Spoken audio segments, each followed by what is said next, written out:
Salut à tous et bienvenue dans ce tuto proposé par la mission locale d'Aubagne. Je m'appelle Clément et je vais te montrer comment tu peux construire ton CV. Ton CV, c'est un petit peu ton passeport du travail. C'est lui qui peut te permettre de décrocher ou non un entretien. Il existe différentes façons de le rédiger et de le mettre en page.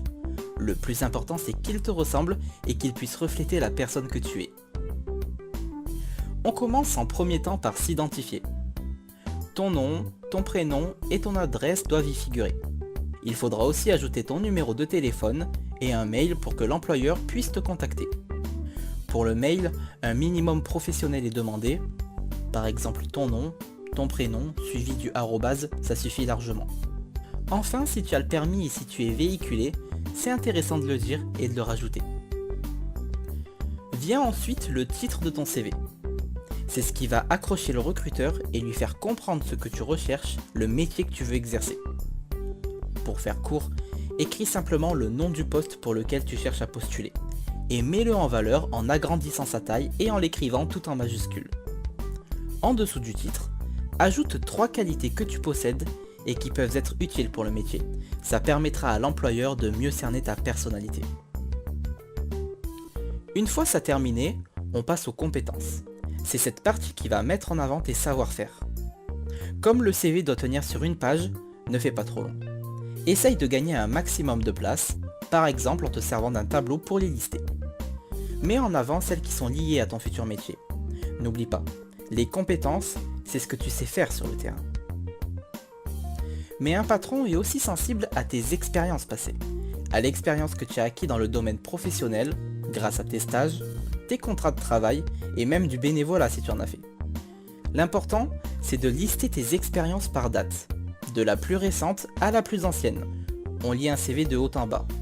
L'employeur doit voir tes expériences les plus récentes en haut de ton CV.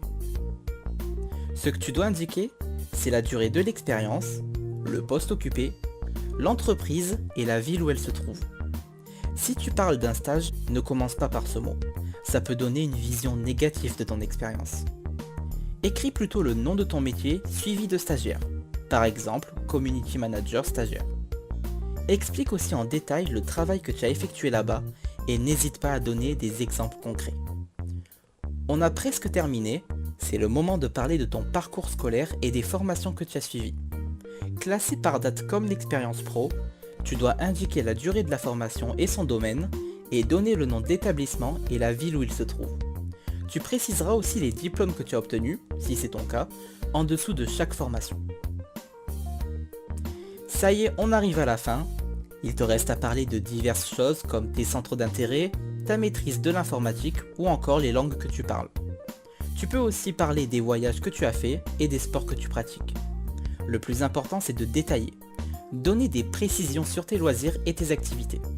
Par exemple, si tu aimes le cinéma, quel genre de film ou de série regardes-tu? Si tu pratiques un sport, est-ce que c'est en club? Et si oui, depuis combien de temps? Donne le nom des logiciels que tu utilises, parle seulement des langues que tu maîtrises et détaille tes centres d'intérêt. C'est très apprécié par les recruteurs. Voilà, ce tuto touche à sa fin. Sache qu'à la mission locale, nous travaillons avec toi sur ton CV étape par étape. On dispose de plusieurs modèles de CV différents, de sites et logiciels permettant de réaliser des CV modernes et dynamiques. En plus de la mise en page, on peut t'aider à trouver des compétences ou à organiser ton CV. Donc n'hésite pas, si tu as besoin d'une aide personnalisée, à te rendre à la mission locale. A très vite.